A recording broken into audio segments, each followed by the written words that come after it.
The main thing that's going to differentiate the sponges from something like a soft coral is the sponges are going to appear to be a little more rigid, I think, but also smooth. The texture of them will almost always be smooth in comparison to one of the soft corals that is going to have a lot of polyps surrounding it, and therefore gives it sort of a jagged edge as opposed to that smooth edge that you see with a sponge. So this shot is the summit of Davidson Seamount, and let me pause it real quick because we've got these little branch-like things. Those are cladorhizids, so those are the carnivorous sponges.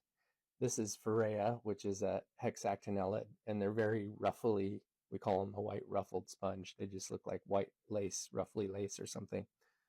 This is another hexactinellid, that's Starocalyptus that we looked at earlier. So all of these guys are going to be filter feeding sponges, whereas these guys are the carnivores that are actually ensnaring prey. These are actually like a Gorgonian coral, a sea fan.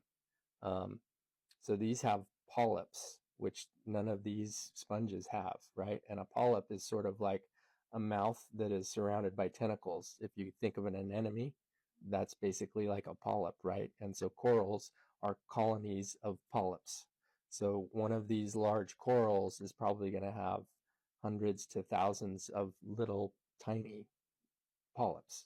So sponge, sponge, sponge, obviously coral, those are fan shaped. So it's pretty easy to distinguish a fan shaped coral from a sponge. What might be more difficult is like a soft coral versus a sponge. So let me bring up a shot showing a soft coral. So this is a soft coral, and what you might notice right off the bat is that there are all these tiny little polyps. Again, that's a mouth that's surrounded by tentacles. In the case of octocorals, it's 8 tentacles that surround the mouth. From a distance, what you can tell is that it has pores, which again, sponges create a current, right? So water is flowing through them. We don't see any pores like that on a coral. All of the polyps just closed. I don't know if you saw that.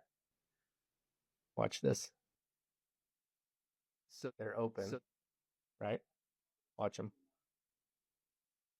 Did you see them just close? So that's an indication of a coral, right? Is you're going to have these polyps. So here's another example of one of those corals. So again, this is a soft coral. I'll go ahead and play this. I don't know if you know this, but this is actually named after Julie Packard. So this is Garcimia julipackardae. This is something that we found in Monterey Canyon and then all along the coast of California. And me and Gary Williams, who's a coral researcher up at Cal Academy, described this and named it in honor of Julie. I think this came out in 2012.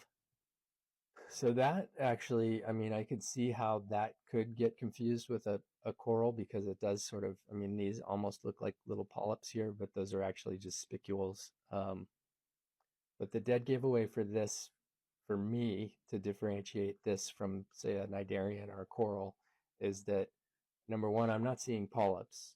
And number two, it's got all these what look like little pores in it. And again, sponges have pores. And you can see this one has those pores as well. That's also a sponge. That's a hexactinellid.